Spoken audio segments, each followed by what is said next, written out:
99 update news కి స్వాగతం. ముందుగా హెడ్లైన్స్. ముగిసిన శ్రీ పద్మావతి శ్రీనివాసుల పరిణయ మహోత్సవాలు. ఢిల్లీ పబ్లిక్ స్కూల్ ని ప్రారంభించిన చీఫ్ జస్టిస్.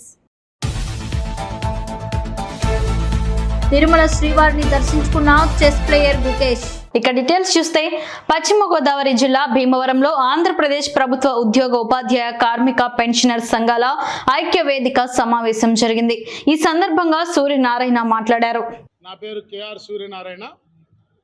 నేను ఆంధ్రప్రదేశ్ ప్రభుత్వ ఉద్యోగుల సంఘ అధ్యక్షుడిగా ఈ ఉద్యోగ ఉపాధ్యాయ పెన్షనర్ సంఘాల ఐక్య వేదిక రాష్ట్ర చైర్మన్గా వ్యవహరిస్తూ ఉన్నాను.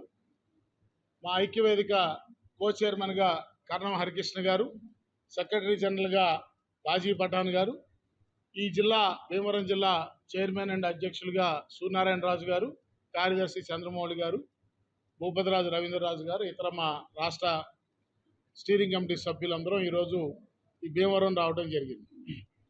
ప్రధానంగా గత కొన్ని సంవత్సరాలుగా ఆంధ్రప్రదేశ్ రాష్ట్రంలో ఉద్యోగ ఉపాధ్యాయ పెన్షనర్లు గౌరవానికి కోల్పోయి అదేదో ప్రభువుల వారి దయ మీద, రాజుగారి భిక్ష మీద బతుకుతున్నారనేటువంటి దయనీయ పరిస్థితిలోకి నెట్టివేయబడి హక్కుగా సంక్రమించిన ఆర్థిక ప్రయోజనాలు ఎప్పుడు ఇస్తారో అని అడిగితే కూడా నేరంగా భావించి కేసులు పెట్టి ఉద్యోగ ఉపాధ్యాయ పెన్షనర్ నాయకుల్ని వేధిస్తున్నటువంటి పరిస్థితుల్లోంచి మరోపక్క పేరుకుపోయిన వేలాది కోట్ల రూపాయల బకాయిలు, మరొక పక్క సిపిఎస్ ఉద్యోగులకి విధానపరమైన నిర్ణయము సిపిఎస్ విషయంలో రద్దు చేయకపోగా కొత్తగా అయోమయంగా ఒక జిపిఎస్ అనేటువంటి ఒక విధానాన్ని తీసుకురావడం, ఉన్న సిపిఎస్లో విధానం ప్రకారం 10% ప్రభుత్వం వాటా 10% ఉద్యోగుల వాటా కలిపి ప్రాణ అకౌంట్లో జమ చేయకుండా సంవత్సరాల తరబడి పెండింగ్ పెట్టడం, కేంద్ర ప్రభుత్వ పథకం అయినటువంటి సిపిఎస్ని అడాప్ట్ చేసుకున్నామని చెప్పిన రాష్ట్ర ప్రభుత్వం కేంద్ర ప్రభుత్వం ఇచ్చినటువంటి రాయితీల్ని 14% తన వాటాని కేంద్ర ప్రభుత్వం పెంచితే దాన్ని పెంచకపోవడం, అలాగే 2004 జనవరికి ముందు నోటిఫికేషన్ ద్వారా నియామకమైన వాళ్ళని పాత పెన్షన్ విధానంలో తీసుకెళ్ళడానికి కేంద్రం ఇచ్చిన అవకాశాన్ని రాష్ట్రంలో ఇవ్వకపోవడం, టీచర్లకి ప్రమోషన్ లేక ఏ పదవిలో నియామకం అయితే అదే పదవిలో రిటైర్ అయ్యేటువంటి దౌర్భాగ్య పరిస్థితి, వాళ్ళ సర్వీసుల్ని నియంత్రించడానికేమో సర్వీస్ రూల్స్ లేని పరిస్థితి, కానీ క్రమశిక్షణ రూల్స్ క్రమశిక్షణ పేరు మీద మరి ఒక అత్యుత్సాహవంతులైనటువంటి ఒక ఐఏఎస్ అధికారిని పెట్టి మరి ప్రభుత్వం టీచర్లను అయితే మానసిక క్షోభకు గురి చేస్తూ వాళ్ళని అసలు పాఠాలు చెప్పడం కంటే ఈ టాయిలెట్ల దగ్గర ఫోటోగ్రాఫ్లు తీసేటువంటి దౌర్భాగ్యానికి నెట్టిన పరిస్థితులు చూస్తూ ఉన్నాం. ఇంకో పక్క ఆర్టీసీని ప్రభుత్వంలో విలీనం చేశామని చెప్పి వారికి పెన్షన్ విధానం మీద స్పష్టత ఇవ్వకపోవటం, వారికి ఉన్న కార్మిక చట్టాల కింద నియంత్రించబడే ట్రేడ్ యూనియన్ హక్కుల్ని తీసేయటం లేని సందర్భంలో పైగా సానుకూల స్పందన లేకపోగా మా జీపీఎఫ్ సొమ్ముని మాకు తెలియకుండా మా ఖాతాల్లోంచి ప్రభుత్వం 500 కోట్లు దొంగతనం చేసేసి ఐ రీట్రేట్ మరొకసారి పునరుద్ఘాటిస్తున్న ప్రభుత్వం అధికారికంగా ఉద్యోగుల ఖాతాల్లోంచి 500 కోట్ల సొమ్ముని దొంగతనం చేసిందని నేను నేరుగా ఆరోపిస్తా ఉన్నా. దీనికి ఈ రోజు వరకు ప్రభుత్వం సమాధానం చెప్పలేదు. మరోపక్క సిపిఎస్ ఉద్యోగులకు సంబంధించినటువంటి వారి నుంచి వసూలు చేసిన సొమ్ముని వారి ప్రాణ ఖాతాలో వేయకుండా సంవత్సరం పాటు ప్రభుత్వం ఇతరత్ర అవసరాలకు వాడేసుకుంది.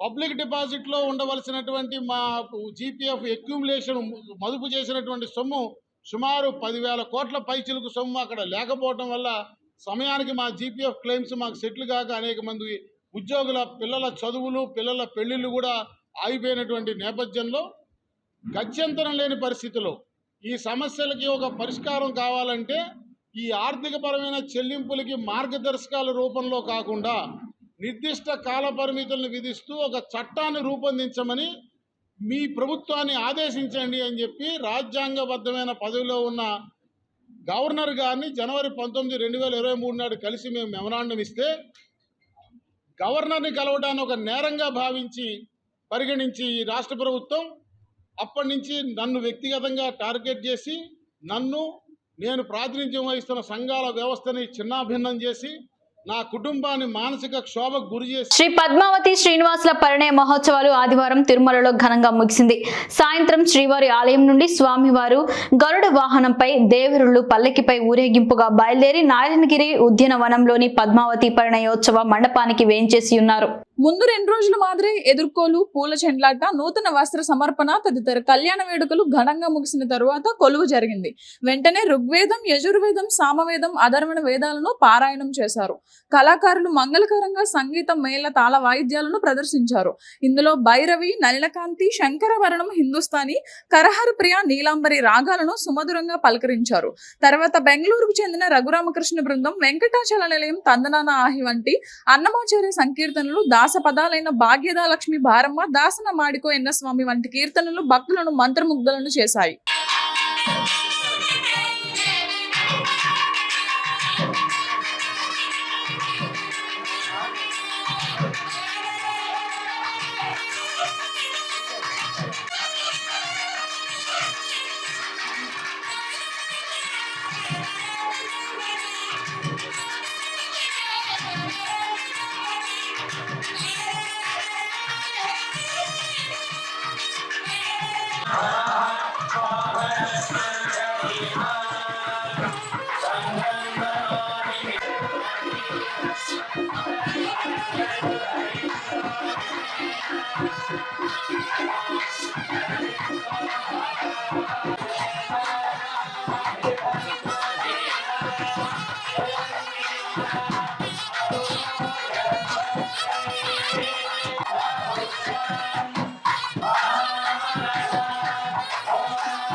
తిరుమలలో గత 3 రోజులుగా కొనసాగుతున్న భక్తుల రద్దీ ఆదివారం కూడా ఔటర్ రింగ్ రోడ్ లోని ఆక్టోపస్ వద్ద నుండి క్యూ లైన్లు కొనసాగుతున్నాయి. వేసవి సెలవులతో పాటు వారాంతపు రద్దీతో దేశం నలుమూలల నుండి తిరుమలకు వచ్చిన భక్తులతో పోటెత్తింది. దేశవ్యాప్తంగా విద్యార్థులకు దాదాపు అన్ని పరీక్షలు పూర్తయినందున సాధారణంగా మే నెలలో అధిక రద్దీ ఉంటుంది. ఇందులో భాగంగా వేసవి సెలవుల రద్దీ శుక్ర, శని, ఆది వారాల్లో గరిష్ట స్థాయికి చేరుకుంది. ఇంజనీరింగ్, ఆరోగ్యం, అన్నప్రసాదం, విజిలెన్స్, వైద్య శాఖల ఉన్నతాధికారులు భక్తుల సౌకర్యాలను, క్యూ లైన్లను నిరంతరాయంగా పర్యవేక్షిస్తున్నారు. మాతృశ్రీ తరిగొండ వెంగమాంబ అన్నప్రసాద భవనం, తిరుమలలోని అన్నప్రసాద కౌంటర్లు, నారాయణగిరి ఉద్యానవనాలలో పాటు భక్తుల రద్దీ అధికంగా ఉండే ప్రాంతాలలో ఆహారం, పాలు, త్రాగునీరు అందించేందుకు టీటీడీ విస్తృతమైన ఏర్పాట్లు చేసింది. శ్రీవారి సేవకులు అన్నప్రసాదం, ఆరోగ్య, విజిలెన్స్ విభాగాలపై ప్రత్యేక దృష్టి సారించి అన్ని కీలక ప్రదేశాల్లో దాదాపు 1500 నుండి 24/7 సేవలు అందిస్తున్నారు.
కేసానపల్లి గ్రామం వద్ద ఢిల్లీ పబ్లిక్ స్కూల్ ని సుప్రీంకోర్టు మాజీ చీఫ్ జస్టిస్ ఎన్వి రమణ ప్రారంభించారు.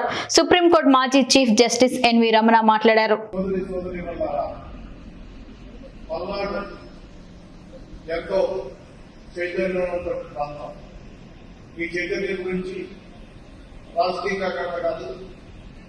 అనేక రంగాల్లో మరి చాలా ముందు సాగుతున్నటువంటి పరిస్థితి మనం చూస్తున్నాం. పల్నాడు యుద్ధం దగ్గర నుంచి అక్కడ ఉన్నటువంటి పల్నాడు యుద్ధంలో ఉన్నటువంటి పాత్రలు మనకు తెలుసు. ఎంత చైతన్యవంతంగా, ఎంత పౌరుషంగా వాళ్ళు జీవితం సాగించాలనేటటువంటి నాకు తెలుసు. ఇది ఎక్కువగా మెట్ట ప్రాంతం. నేను కూడా ఒక మెట్ట ప్రాంతం నుంచి వచ్చినటువంటి రైతు కుటుంబానికి చెందినటువంటి వ్యక్తిగా చదువుకోవటం అనేటటువంటిది ఎంత కష్టసాధ్యమైనటువంటి విషయం అనేటటువంటి ఆలోచనలో మేము చూసాం. కాకపోతే ఇప్పుడు రోజులు మారాయి. ప్రతి చోట కూడా ఒక స్కూల్ అనేటటువంటి ఏర్పాటు చేయడం జరుగుతుంది.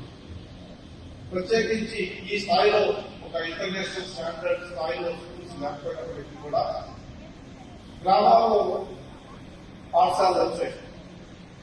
అది రైతులు వ్యవసాయం చేసి అనేక సంవత్సరాలుగా వ్యవసాయం చేసి నష్టపోయి ప్రత్యేకించి మెట్ట ప్రాంతం రైతులు మరి వాళ్ళ పిల్లల్ని మంచి స్కూల్లో చదివించుకుని వాళ్ళని పెద్దవాళ్ళు చేయాలనేటువంటి కోరిక చాలా మందికి కలగానే వెళ్ళిపోయింది. ఎందుకంటే ఇంటర్నేషనల్ స్టాండర్డ్ స్థాయి స్కూల్ రావాలంటే హైదరాబాద్, విజయవాడ లాంటి నగరాల్లో మాత్రం ఈ రకమైనటువంటి అవకాశాలు ఉంటాయి. కానీ ఇప్పుడు ఇక్కడ నర్సయ్య గారు, అదేవిధంగా డాక్టర్ ప్రకాష్ గారు, వీళ్ళందరూ కూడా వాళ్ళ కుటుంబ సభ్యులు ఒక మంచి నిర్ణయం తీసుకుని ఈ ప్రాంతంలో కూడా పిల్లలకి ఒక మంచి ఉన్నత స్థాయి విద్య ఏర్పాటు చేయాలా, ఉన్నటువంటి వాళ్ళకి ఉన్నత స్థాయి విద్యలో అవకాశం కల్పించాలనేటటువంటి గొప్ప సదుద్దేశంతో ఈ స్కూల్ ప్రారంభించడం అనేటటువంటిది ఈ ప్రాంతంలో ఉన్నటువంటి ప్రత్యేకించి రైతు పిల్లలందరికీ కూడా ఒక గొప్ప వరం లాంటిది. ఈ సందర్భంగా మీ అందరి తరఫున వారి కుటుంబాన్ని అభినందిస్తున్నాను. కాకపోతే స్కూల్ యాజమాన్యానికి చెప్పేది ఏంటంటే పిల్లలు ఇంగ్లీష్లో చదువుకోవచ్చు, మంచి విజ్ఞానాన్ని సంపాదించవచ్చు, అంతర్జాతీయంగా పైకిపోవచ్చు, చాలా సంతోషం. అదే సందర్భంగా వాళ్ళ యొక్క వేడు రూట్స్ అనేటటువంటివి మర్చిపోకూడదు. ఏ గ్రామీణ ప్రాంతం నుంచి వాళ్ళు వచ్చారనేటటువంటి విషయాన్ని మర్చిపోకుండా వాళ్ళ భాష, వాళ్ళ సంస్కృతి, వాళ్ళ అలవాట్లు, వాళ్ళ గోడల్లో ఉండేటటువంటి గ్రామాల్లో ఉండేటటువంటి కష్టాలని జీవితంలో ఎంత ఉన్నత స్థాయికి పోయినా కూడా మర్చిపోకుండా ఉండాలనేటటువంటి నా కోరిక. ఆ రకంగా వాళ్ళని మరి శిక్షణ ఆ విధంగా ఇవ్వాలి అనేటటువంటి నా అభిప్రాయం. రాష్ట్రంలో అరాచకాలను సృష్టించిన వైసీపీ నేతలు దాన్ని టీడీపీ నేతలపై రుద్దేందుకు యత్నిస్తున్నారని నరసరావుపేట ఎంపీ అభ్యర్థి లావు శ్రీకృష్ణ దేవరాయలు మండిపడ్డారు. అవాస్తవాలను ప్రచారం చేస్తున్నారని, కులం, రంగు, పులిమి, అధికారులతో లేని సంబంధాలను అంటగట్టి తాము లబ్ధి పొందినట్లు వైసీపీ నేతలు తప్పుడు ప్రచారం చేస్తున్నారని అన్నారు. ఈ అవాస్తవాలపై సిట్ విచారణ జరిపి అసలు నిజాలను బయటపెట్టాలని కోరారు. మంగళగిరి టీడీపీ జాతీయ ప్రధాన కార్యాలయంలో ఆయన మీడియా సమావేశంలో మాట్లాడారు. మీడియా మిత్రులందరికీ కూడా నా హృదయపూర్వక నమస్కారం. గడిచిన 2-3 రోజుల నుంచి ఏదైతే సిట్ ఏర్పాటు చేశారో వారి ఆధ్వర్యంలో రాష్ట్రం మొత్తం ఎక్కడైతే అల్లర్లు జరిగినాయో ముఖ్యంగా పల్నాడులో తిరుగుతూ ఉన్నారు. దాని గురించి విచారణ జరుపుతూ ఉన్నారు. ఈ సిట్ అధికారులకి మా వైపు నుంచి కూడా మేము రిక్వెస్ట్ లెటర్ పంపిస్తూ ఉన్నాం. దీన్ని పూర్తి ఎటువంటి ఆధారాలు లభించినా కానీ అన్ని యాంగిల్స్లో కూడా దీన్ని విచారించాలని చెప్పి వారిని కోరుతా ఉన్నాం. ముఖ్యంగా గడిచిన 4 రోజుల నుంచి, ఎలక్షన్స్ అయిపోయిన 4 రోజుల నుంచి 5 రోజుల నుంచి కూడా వైఎస్ఆర్ కాంగ్రెస్ పార్టీ వైపు నుంచి డెలిబరేట్గా ఒక మెసేజ్ని అయితే తీసుకెళ్ళడానికి ప్రయత్నిస్తూ ఉన్నారు. దాంట్లో మొదటిది ఏదైతే ఈ పల్నాడులో జరిగిన గొడవలకి కారణం ఇదేదో నరసరావుపేట పట్టణ పోలీస్ స్టేషన్లో పోలింగ్ రోజు జరిగిన ఘర్షణలకు సంబంధించి స్టేషన్లో నమోదైన కేసుల ఆధారాలను క్షుణ్ణంగా పరిశీలించి ఏసీబీ అడిషనల్ ఎస్పీ సౌమ్యలత వివరాలను స్వీకరించారు. పోలీస్ స్టేషన్ లో ముగిసిన అనంతరం పట్టణంలో పోలింగ్ రోజు జరిగిన సంఘటనా స్థలాల్లో municipal high school, Mallamma centre, MLA Gopireddy Srinivasareddy ఇంటి దగ్గర జరిగిన ఘటనా స్థలాలను సౌమ్యలత పరిశీలించారు.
రామ్మూర్తి ఆధ్వర్యంలో దాచేపల్లి పోలీస్ స్టేషన్ పరిధిలో రికార్డులు పరిశీలించారు. దాచేపల్లి మాచవరం మండలంలో పోలింగ్ రోజు జరిగిన అల్లర్లపై దాచేపల్లి పోలీస్ స్టేషన్ లో నమోదైన కేసు వివరాలను దాచేపల్లి సీఐ సురేంద్రబాబు నుంచి సెడ్ బృందం వివరాలు అడిగి తెలుసుకున్నారు. టీడీపీ వైసీపీ వర్గీయులు ఇచ్చిన ఫిర్యాదులపై సిడ్ బృందం ఆరా తీశారు.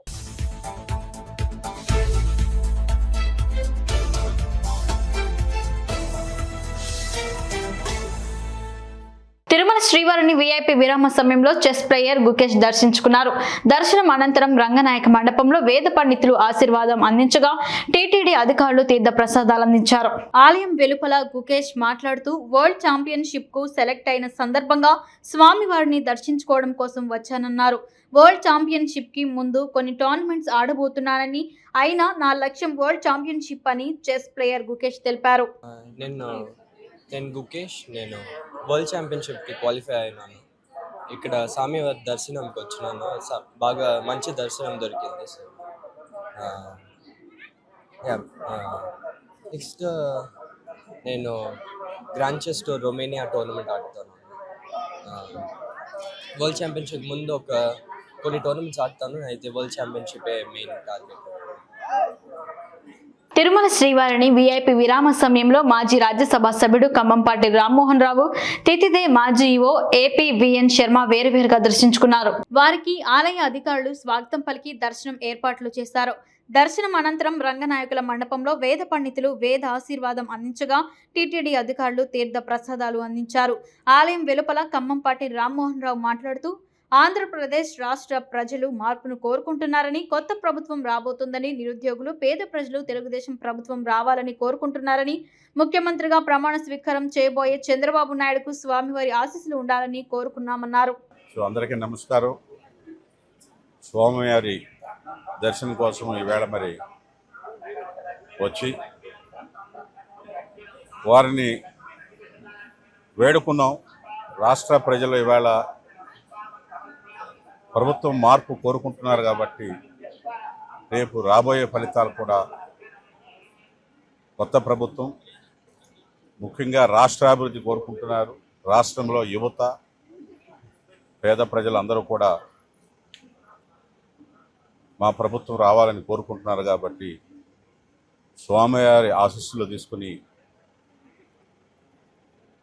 మా అధ్యక్షుల వారికి ముఖ్యంగా ముఖ్యమంత్రిగా ప్రమాణ స్వీకారం చేసే ముందు మా తరఫున కూడా స్వామివారి ఆశీస్సులు తీసుకుని రాష్ట్ర ప్రజలకు మంచి జరిగే విధంగా, ముఖ్యంగా ఎన్డీఏ ప్రభుత్వం రేపు వచ్చి తీరుతుంది. ప్రజలు ఆల్రెడీ నిర్ణయించుకున్నారు కాబట్టి భగవంతుడు ఆశీస్సులు లేకుండా ఏ పని చేయలేము. మంచి ఆలోచనలు ఇచ్చి రాష్ట్రాభివృద్ధి, అదేవిధంగా టీటీడీని కూడా ఇంకా ప్రక్షాళన చేయాల్సిన అవసరం ఉంది కాబట్టి భక్తుల సౌకర్యాలు కానీ, అదేవిధంగా అనేక మార్పులు మీరే చూస్తారో రేపు ప్రభుత్వం వచ్చిన తర్వాత. స్థానిక కలెక్టరేట్ విశిష్ట కాన్ఫరెన్స్ హాల్ నందు సీతారాంపురం సౌత్, ఎర్రంశెట్టివారిపాలెం, రుస్తుబాద గ్రామాల రైతులతో, ఓఎన్జీసీ అధికారులతో జిల్లా కలెక్టర్ సుమిత్ కుమార్ సమావేశమై చర్చించి ఆయా గ్రామాల ప్రజలకు సాధ్యమైనంత మేర న్యాయం చేస్తామని సభాముఖంగా హామీ ఇచ్చారు. అందరూ అభివృద్ధికి సహకరించాలని, అవగాహన లేకుండా ప్రాజెక్టును అడ్డుకోవడం సరికాదని జిల్లా కలెక్టర్ హితవు పలికారు. పైప్ లైన్లు వెళ్తున్న మార్గంలో రోడ్డుకి ఆనుకుని ఉన్న భూములను సర్వే చేయించి వాస్తవ హక్కుదారులను గుర్తించి ఎంత మేర న్యాయం చేయగలుగుతామో ఓఎన్జీసీ అధికారులతో సమీక్షిస్తామన్నారు. 3.5 మీటర్ల వెడల్పు మార్గంలోనే సుమారు 3.20 కిలోమీటర్ల మేర పైప్ లైన్లు వేయడం జరుగుతుందన్నారు. పైప్ లైన్ వెళ్లే మార్గం ప్రభుత్వ భూమిగా గుర్తించడం జరిగిందన్నారు. ఓఎన్జీసీ పైప్ లైన్ వెళ్లే 3 గ్రామాలకు ఒక్కొక్క గ్రామానికి 15 లక్షల రూపాయల చొప్పున 45 లక్షల రూపాయల గ్రామాల అభివృద్ధికి నిధులను ఓఎన్జీసీ ద్వారా మంజూరు చేయడం జరుగుతోందన్నారు. పైప్ లైన్ ప్రాజెక్ట్ పూర్తయిన వెంటనే తొలగించేలా ఓఎన్జీసీ అధికారులను సూచించడం జరిగిందన్నారు. పైప్ లైన్ వెళ్లే మార్గంలో భూముల క్రయ విక్రయాలకు ఏ విధమైన ఇబ్బంది లేకుండా చూడటం జరుగుతుందని జిల్లా కలెక్టర్ స్పష్టం చేశారు.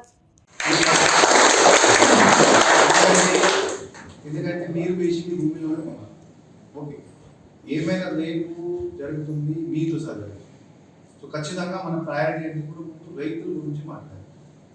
థర్డ్, ఇప్పుడు ఈ మీటింగ్ వాళ్ళకి అర్థమైపోయింది.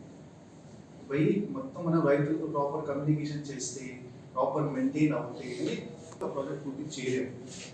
ఓకే, సపోజ్ మనం నిన్న ముందు పంపించాము. నేను ఎందుకు పేపర్ రాశాను? బికాజ్ నాకు ఆ పార్ట్ ఏం డిస్కషన్ జరిగినాయి నాకు తెలియదు. ఎందుకంటే మనం ఎప్పుడు అలా పంపకూడదు. మన దేశం కూడా ఒకటి వై అభివృద్ధి జరగాలి. ఇప్పుడు ఈ గ్యాస్ లైన్ ఎక్కడ, ఈ గ్యాస్ ఎక్కడ ఉంది, అక్కడే మనం తవ్వుతాము. ఓకే, ఈరోజు ముందు కూడా చెప్పాము, ఢిల్లీలో, గుర్గావ్లో, నోయిడాలో, పుణేలో, మహారాష్ట్రలో, చెన్నైలో మొత్తం ఇంటింటికి ఇప్పుడు ఈ గ్యాస్ ఉంది. అక్కడ ఏమైనా యాక్సిడెంట్ జరుగుతుంది? ఒక సీవర్ పైప్ లైన్ లాగా ఒక గ్యాస్ కనెక్షన్ అవుతుంది. ఈ సేఫ్టీ నామ్స్ అని ఉంటే అక్కడ సేఫ్టీ ఖచ్చితంగా పాటించాలి. సో ఖచ్చితంగా ఏమి రైతులు కట్టుకుంటున్నారు, ఈరోజు రిపోర్ట్ ఎలానే వచ్చేస్తుంది. వచ్చిన తర్వాత మన పై అథారిటీస్తో మాట్లాడతాం. మీరు యాజ్ ఎ ప్రాజెక్ట్ ఎఫెక్టెడ్ ఫ్యామిలీలో కన్సిడర్ చేసేసి అలానే ఉంటాయి. ప్రైవేట్ సెలవు నుంచి వెళ్ళలేదు, కానీ ఒక భయం వస్తుంది. రేపు ఒక సిక్యూరిటీ ఒక ప్రతి వ్యక్తి కావాలి. ప్రతి వ్యక్తి ఖచ్చితంగా ఒక సెక్యూరిటీ ఏం ప్రాజెక్ట్ ఎఫెక్టెడ్ ఫ్యామిలీ కింద వాళ్ళు ఏదో రకంగా అఫెక్ట్ అవుతున్నారు. వన్ టైం ఒక సెటిల్మెంట్ ఉంటుంది. ల్యాండ్ అక్విజిషన్ యాక్ట్లో వన్ టైం సెటిల్మెంట్ ఉంటుంది. ఆ సెటిల్మెంట్ పరంగా ఎంత ఇవ్వచ్చు అది డిస్కషన్ చేయడం జరుగుతుంది. ఎందుకంటే ఆ అమౌంట్ ఇప్పుడు బడ్జెట్ కూడా చూసుకోవాలి కదా.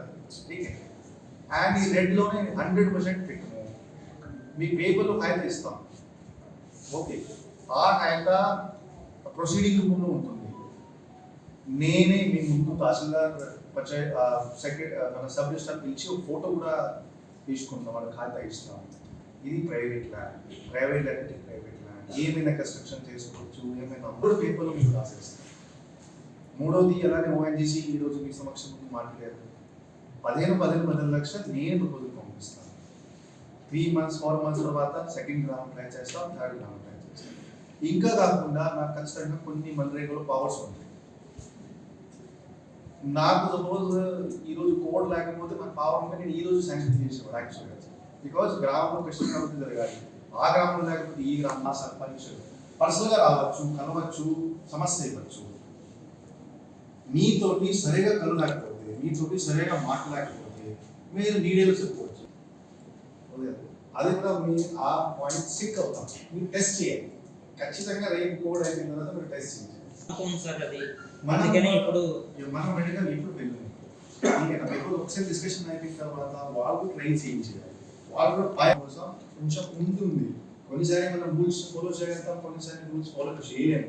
బట్ ప్రాజెక్ట్ ఎఫెక్టెడ్ ఫ్యామిలీలోనే కన్సిడర్ చేసేసి, బికాజ్ స్మాల్ రైతులు ఉన్నారు, పెద్ద రైతులు ఉన్నారు.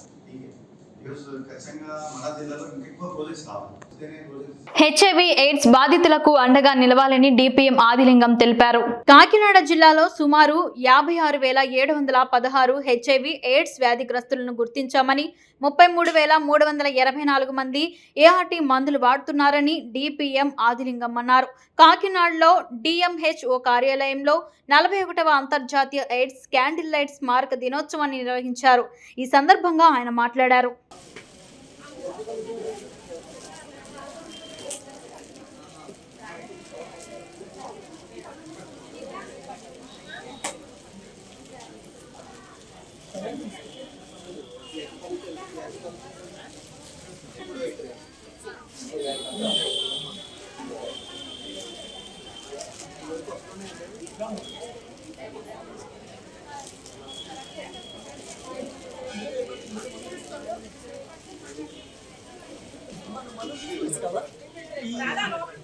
ఈ కార్యక్రమం కోసం డాక్టర్స్తో మాట్లాడితే బెటర్ కదా. ఓకే, నా దగ్గర ఏమీ లేదు ఇన్ఫర్మేషన్. అంతర్జాతీయ క్యాండిల్ డే దినోత్సవం ప్రకారంగా ఈరోజు ఒక 50 మంది పిల్లలకి హరీష్ స్పోర్ట్స్ తరపు నుంచి, భీమాబాయి మహిళా మండలి నుంచి కూడా వాళ్ళకి న్యూట్రిషన్ సపోర్ట్ అందించడం జరిగింది. ఈ కార్యక్రమానికి దాతలుగా సతీష్ గారు, అలాగే హరీష్ స్పోర్ట్స్ నందివర్ధన్ గారు, హరీష్ గారు, అలాగే నందివర్ధన్ గారు భీమాబాయి మహిళా మండలి నుంచి కూడా ఈ కార్యక్రమాన్ని నిర్వహించారు. ఈ కార్యక్రమం మొత్తం అంతా కూడా ఏఆర్టీలో మందులు తీసుకుంటున్న పిల్లలందరికీ కూడా ఏఆర్టీ మెడికల్ ఆఫీసర్స్ ఆధ్వర్యంలో వాళ్ళ ఆధ్వర్యంలో ఈ కార్యక్రమం నిర్వహించారు. జిల్లా కలెక్టర్ గారు ఆదేశాల ప్రకారంగా డిఎంఎండ్హెచ్ఓ గారు, అదనపు జిల్లా వైద్యాధికారి, AIDS and leprosy and TB officer అయిన డాక్టర్ రమేష్ గారు ఆధ్వర్యంలో నిర్వహించారు. ఈ కార్యక్రమం ప్రతి సంవత్సరం కూడా 3వ ఆదివారం నాడు హెచ్ఐవితో బాధపడుతున్న వ్యక్తులు కానీ వారి తాలూకా కుటుంబాలకి ధైర్యాన్ని నింపడం కోసం ఈ కొవ్వొత్తుల ర్యాలీని నిర్వహిస్తూ ఉంటామండి. ఈ సంవత్సరం కూడా అదేవిధంగా డిఎంఎన్హెచ్ఓ ఆఫీస్లో జరగడం జరిగింది. అంతర్జాతీయ అంతర్జాతీయ ఏజ్ క్యాండిల్ సందర్భంగా నూతన కోచింగ్ గురించి పిల్లలకి ఇవ్వడం జరిగిందండి. ఈతుల్లో కొంచెం ఇది చాలా తక్కువగా ఉందనుకున్నాం, మళ్ళీ కొంచెం ఎక్కువగానే ఉంది. ఇది కంట్రోల్ అయ్యేది మళ్ళీ ఎవరికి ఇలాంటిది రాకుండా ఇది కంట్రోల్ అయ్యేది. మనకు మంచి కంట్రోల్లో ఉంది. వీళ్ళందరూ డాక్టర్స్ చాలామంది ఎక్సర్సైజ్ చిన్నపిల్లలు చాలా ఇబ్బందిగా ఉన్నారు. అంటే ప్రాబ్లమ్స్ రాకుండా మన లైఫ్లో జాగ్రత్తగా ఉంటే మనం ఈ ఏజ్ నుంచి కాపాడుకుంటాం. వార్తలు ముగించే ముందు హెడ్లైన్స్ మరోసారి. ముగిసిన శ్రీ పద్మావతి శ్రీనివాసుల పరిణయ మహోత్సవాలు. ఢిల్లీ పబ్లిక్ స్కూల్ ని ప్రారంభించిన చీఫ్ జస్టిస్. తిరుమల శ్రీవారిని దర్శించుకున్న chess player Gukesh. 99 update news ఇంతటితో సమాప్తం. తిరిగి రేపు బులెటిన్లో మళ్ళీ కలుసుకుందాం. అంతవరకు సెలవు. నమస్కారం.